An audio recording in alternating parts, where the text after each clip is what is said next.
Bien, bien, hola, ¿qué tal? Tanto tiempo. En el último video les hablé sobre este trabajo que estaba comenzando acerca de la compañía o la empresa o los productos Nutrirte. Bien, eso recién empieza, así que hay tiempo. ¿De qué les quiero hablar ahora en este preciso instante?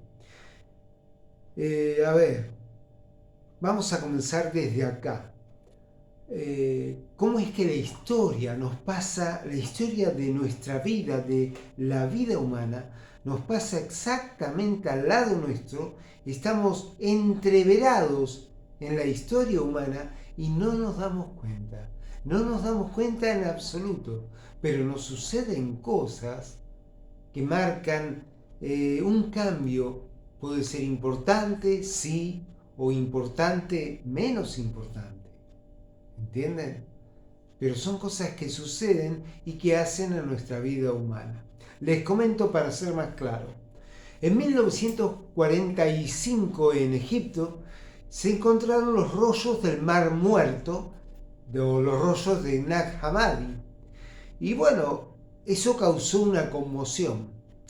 O sea, desde que los encontraron en 1945, sucedió una serie de hechos con esos códices o registros en los que se empezó a dar a conocer una historia totalmente distinta sobre la Biblia. Y esa historia tardó años, porque se conocieron en el 45, se dieron a conocer al mundo en el 47.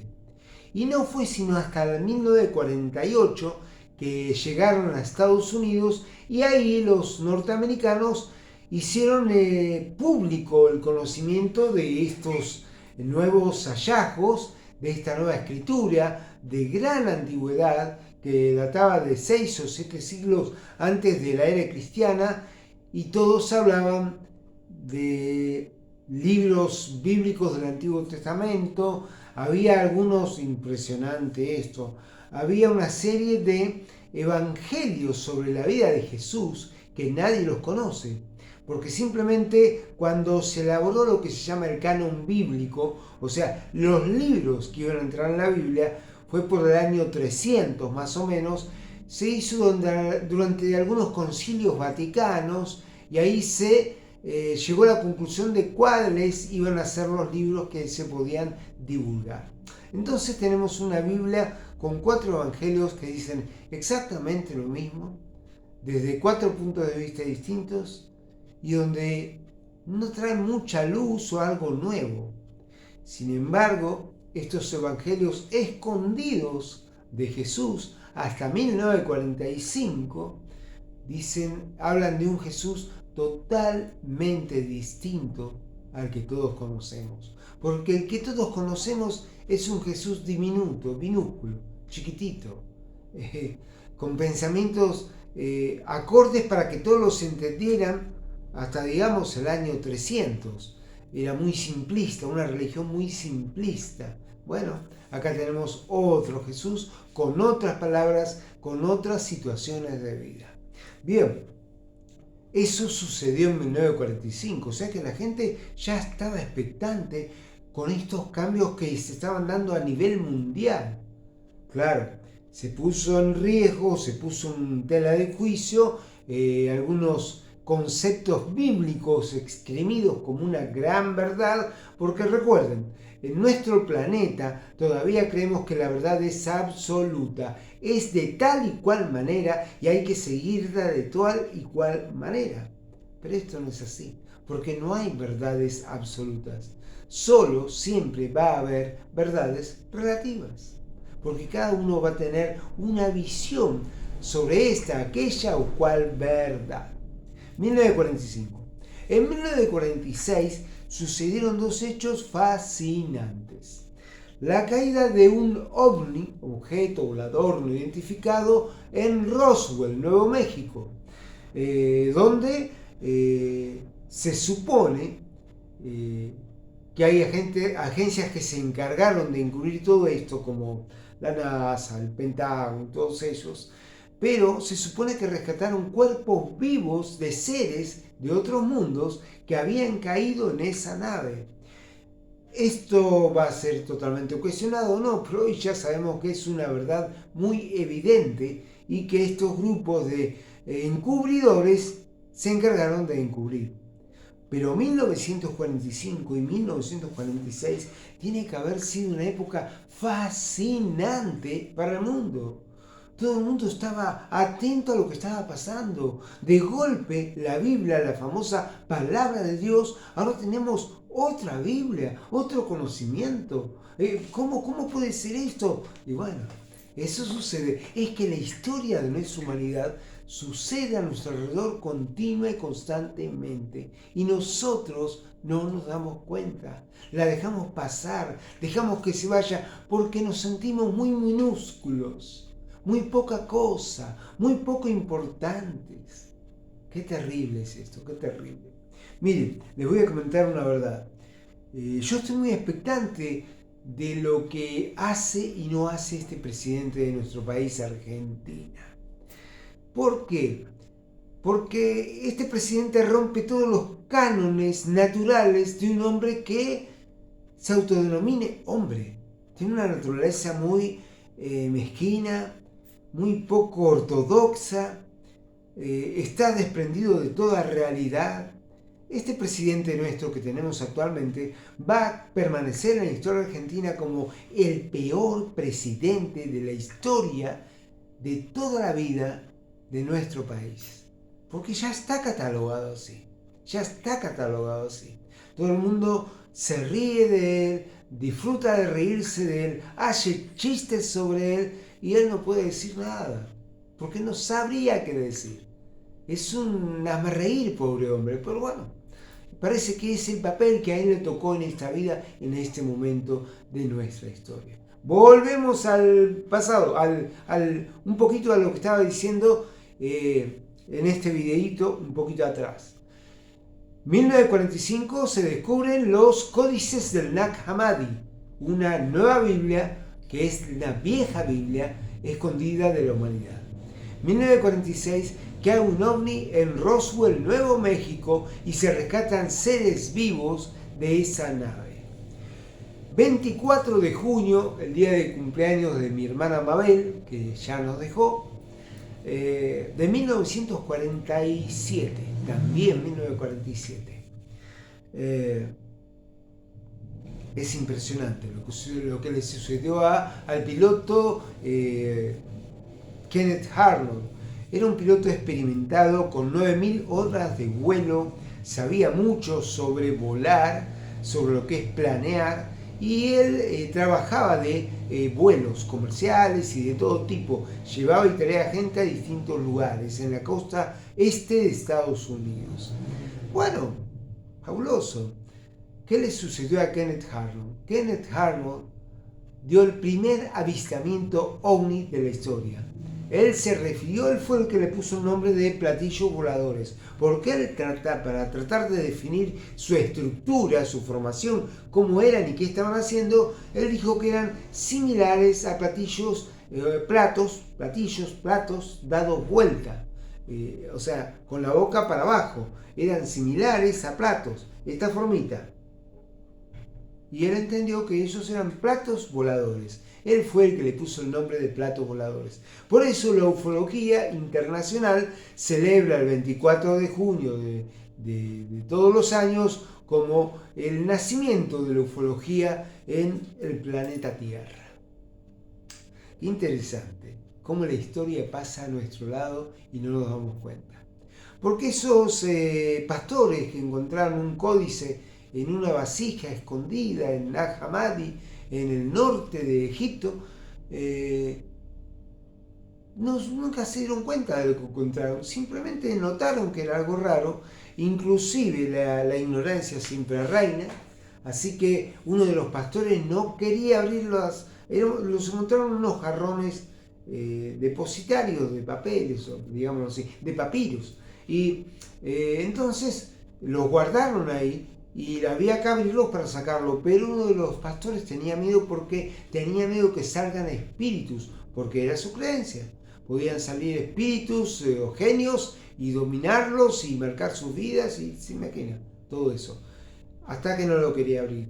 Después, ante la necesidad, alguien le llenó la cabeza con la idea de que posiblemente tenían oro, y entonces rompió el jarrón y abrió y sacó los códices. Había 13 códices. Y ya les digo, lo más importante, lo más interesante es que en estos códices había evangelios escondidos del conocimiento humano. Estaban esos evangelios. Estaban evangelios, 52 evangelios, creo comentarlo, escondidos del conocimiento humano, donde hablan de otro Jesús totalmente distinto. Por eso yo detesto las religiones, porque la religión es una mentira. Es una mentira. ¿Por qué? Porque creen en una verdad absoluta, y la verdad absoluta no existe.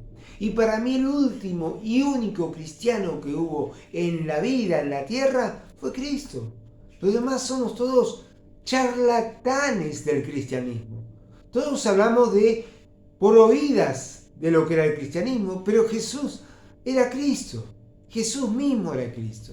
Jesús mismo era la deificación del Hijo de Dios. Y entonces nos tenemos que entrar a replantear todo. ¿Por qué digo esto? Porque mire, recién estuve escuchando una información que nos trae un tal Paul Wallis y Mauro Bigliani o Bigliano de Italia. Ellos son dos profesores catedráticos de universidad impresionantes. El italiano, Bigliano, tiene conocimiento sobre culturas antiguas, sabe muchísimo de culturas antiguas y se esmera en aprender tanto su idioma como la cultura en general. Y el tal Paul Wallis es un erudito también en textos antiguos, también en civilizaciones asiáticas o digamos de la antigüedad, Mesopotamia, y increíble porque este hombre ha llevado su vida como un religioso anglicano. Él no es ni evangélico ni católico, es anglicano. Ha tenido una vida como religioso anglicano. Ha trabajado en los distintos niveles pastorales de la iglesia anglicana. Ha sido sacerdote y demás cosas. No sé exactamente qué ha sido, pero obviamente ha ocupado cargos dentro de la religión anglicana. O sea que es un hombre que conoce y también tiene conocimientos de la fe y practica algún tipo de fe. Bien, estos dos hombres, Bigliano y Wallis, hablan este Wallis escribió una serie de libros llamados, algo así, por ejemplo, distintos títulos son La salida de Edén, El retorno a Edén, El conocimiento escondido de Edén. Tiene como 5 o 6 libros que hablan de Edén. Este Wallis, estudiando, llegó a la misma conclusión por separado con Bigliano, y se juntaron después cuando conocieron sus verdades. Llegaron a una conclusión. Cuando la Biblia habla de Dios, utiliza la palabra Elohim. La palabra Elohim significa Dios, pero más profundamente se la tradujo Dios porque no tenían forma de traducirla. Realmente la palabra Elohim quiere decir los poderosos, se refería a entidades especiales, pero no a un solo ser llamado Dios. De eso habla los Elohims, habla de entidades poderosas. Entidades poderosas, quizás esa es la definición más clara o más acertada. Pero este conocimiento lo han sacado hace 1 año, 2 años, supongo. No sé, supongo. Porque yo lo leí ya hace 2 años más o menos, así que tengo ese conocimiento por lo menos en mi cabeza. El asunto es que no sabían cómo traducirlo y se encontraron ante una necesidad de traducción difícil. Entonces, ¿qué hicieron? Bueno, utilizaron la cabeza de la época, del momento, de la situación, de los grupos, directamente, digámoslo así, de los grupos que ordenaban la sociedad. Entonces, algún grupo religioso y cristiano les ha dicho que no, que utilicen el singular, Elohim, y que utilicen la palabra Dios. Pero en realidad, en la Biblia nunca se habló de Dios. Fue una traducción para interpretar. El mensaje era el siguiente para estos hombres de esa civilización de ese momento. Cuando empezaron a traducir la Biblia, o sea, empezaron en el 300 una traducción básica y después fue creciendo y nunca se ha dejado de traducir la Biblia. Por ejemplo, ese Paul Wallace, que ha estado trabajando con la Biblia, él es un asesor directo del Vaticano. Él es un traductor interno de la verdad de la palabra de Dios. Y él llegó a esta conclusión, que Elohim no es Dios. Elohim es los poderosos de este mundo o de otro mundo, de lo que sea, pero los poderosos. Y en ese sentido habla de, puede ser la palabra utilizada como terratenientes o importantes diplomáticos, una superioridad. Los poderosos o los Elohim habla de una superioridad ante el ser humano. Y nunca habló de Dios, pero cuando se juntaron ante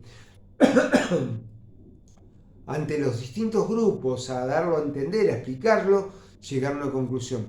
Para el mundo en general, vamos a explicar que Elohim es Dios. Para el mundo en general. Para los entendidos, catedráticos, como son ustedes, vamos a utilizar la palabra Elohim como los poderosos. Con el sentido plural de la palabra. Porque la palabra Elohim tiene un sentido básico plural.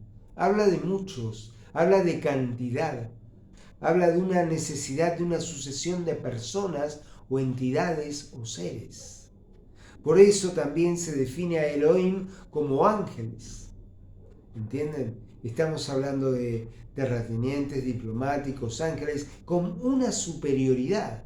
Pero para poder explicarlo a la sociedad humana, se necesitó decir Elohim es Dios. Y ya está, se acabó la fruta.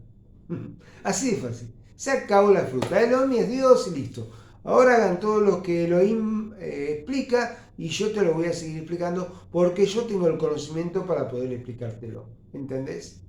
Siempre la ciencia, el entendimiento, el conocimiento manipula la mente del que desconoce, del que no entiende, del que no comprende, del que no sabe, del que no aprendió. Una de las cosas que voy a agradecer siempre a mi accidente fue haber perdido la memoria, porque ahora tengo que entender todo nuevamente y estoy entendiendo la vida de otra manera. Escúchenme, yo tuve más de 28 años de cristianismo evangélico. ¿Saben de la montaña de... no sé cómo decirlo? De la montaña de conocimientos mentales, cerebrales, psicológicos, que hoy me resultan similares al excremento, tuve que sacar de mi cabeza para... en realidad lo sacó un accidente, pero tuve que volver a entender la vida y comprender un montón de cosas que tenía aprendidas y que no eran verdad. Eso te causa mucho dolor. A eso se lo llama crisis de fe. Yo tuve una crisis de fe. Lo que pasa es que como no estaba consciente de mi vida, yo la viví paso a paso, poco a poco, sin apuros, y nunca me apuré y nunca me desesperé. Esto es una causa que molesta a muchos, que no actúo nunca con desesperación. A mí nada me desespera, nada me preocupa, nada me altera, porque las cosas suceden y tienen que suceder. Y como alguna vez lo dije, que pase lo que tenga que pasar. Yo siempre digo una situación mía y no me voy a cansar de repetirla. Mientras mis hijos estén bien y tengan salud, no tengan accidentes y tengan salud, no sufran enfermedades, está todo bien. Los demás vamos y venimos. Pero como papá me preocupan mis hijos. ¿Entienden? Me preocupan mis hijos, pero después no tengo que preocuparme por absolutamente nada. Ni siquiera por las chicas. Yo tengo algunas chicas que las quiero mucho, las admiro. No las voy a nombrar porque no es correcto. Me parece que no es correcto. Pero las quiero mucho, las admiro y tampoco ellas me preocupan. Porque, ¿saben qué? La vida está comprendida entre que pase lo que que tenga que pasar y mis pensamientos. Y como yo le doy prioridad a que pase lo que tenga que pasar, mis pensamientos pasan a un segundo plano y no elaboran ningún tipo de juicio al respecto. Si pasa algo me va a doler, me va a molestar, me voy a sentir triste algún tiempo, pero después va a tener que pasar y voy a tener que seguir adelante con mi vida como siempre. Bien, hay un video, pueden buscarlo, es algo así como La verdad al descubierto o algo así. Por fin la verdad al descubierto o algo así. Pero busquen estos nombres, quizás busquen estos nombres en YouTube. Paul Wallis y Mauro Vigliano. Y ahí van a encontrarse con la verdad de estos hombres que comunican estos hombres. Yo estoy teniendo problemas, graves problemas para... perdí mi computadora y manejo todo con mi celular. Y tengo graves problemas para ubicar ahora mi página de UFOs Buenos Aires. Siento como que la he perdido. Se me complica mucho encontrarla. Así que estoy volcando todo en mi página personal. Me pueden buscar como Edgar Pixie. Edgar Pixie.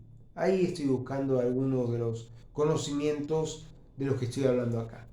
Y este video también va a ir a Edgar Pixie. Ojalá que llegue a UFO Buenos Aires. Si no, empecé a publicar en algunas páginas UFO como señales extraterrestres y alguna otra. Bien, no voy a hablar mucho más, no me quiero extender, no los quiero cansar, no los quiero aburrir. Hace poco me enteré que que cuando alguien escribe más de 3 líneas en una red social, provoca un inmediato cansancio visual, cerebral, psicológico en la gente y ya no lo lee. Bueno, es así la cosa ahora. Así que no me voy a extender mucho más. Pero la historia pasa a nuestro lado y no nos damos cuenta. En 1945 se descubre Nag Hammadi. En 1946 cae un ovni en Roswell, Nuevo México. Y en 1947 Kenneth Arnold apoda por primera vez o denomina por primera vez platillos voladores. Esa palabra tan mágica que nos inundó tanto durante tanto tiempo. Hoy hablamos de otras cosas. Hablamos de situaciones anómalas, sobre objetos voladores no identificados. Se habla también sobre entidades biológicas no identificadas. O se trata también de vehículos extraterrestres dirigidos, ¿entienden? Y ya estamos entendiendo que hay un mundo extraterrestre que no pertenece a este mundo, que no pertenece a este planeta y que está comunicándose con nosotros. Les sigo diciendo mi gran verdad. Jesús, el encargado de decir múltiple cantidad de veces, mi reino no es de este mundo, lo decía tranquilamente porque él no venía de este mundo. Y como él dijo muchas veces, el universo es la casa de Dios y en la casa de mi Padre muchas moradas hay, decía Jesús. En la casa de mi Padre muchas moradas hay. Por supuesto, si Dios es Dios, tiene que ser un Dios del universo. Y el universo es tan vasto que cómo podemos ser tan vanidosos de creernos únicos en la tierra. Por favor, seamos un poco más coherentes. Bien, si te gusta de lo que hablo, unite a Profeta del Silicio. Creo que ya tengo 53 suscriptores. A todos ellos mis saludos, mis amigos, compañeros, gracias por escucharme. Hace poco decidí no publicar más nada en Profeta del Silicio. Digo, no, si hay gente como ya te dije, como Paul Wallis, como Mauro Vigliano, como toda esta gente, ¿para qué voy a hablar yo? No, yo tengo que hablar, ¿saben por qué? Porque hay gente que puede escuchar pensamientos como el mío. No pueden escuchar a estos hombres porque están en otro sector de la historia que no gira en torno a sus vidas. Quizás mi historia personal gira en torno a tu vida y quizás me escuches a mí. Además, a mí me gusta enseñar. Naturalmente, soy un pequeño profesor adentro mío. Bien, buenas noches, porque una vez más es de noche. Por favor, suscríbete a Profeta de Silicio. Suscríbete, dale clic a la campanita y te avisan cuando sigo subiendo videos. Que tengas una vida maravillosa. Prepárate porque se nos viene el 2023. Tenés que prepararte con más conocimientos, más adecuados, más nuevos, más modernos y más actualizados. Chao, chao, hasta luego.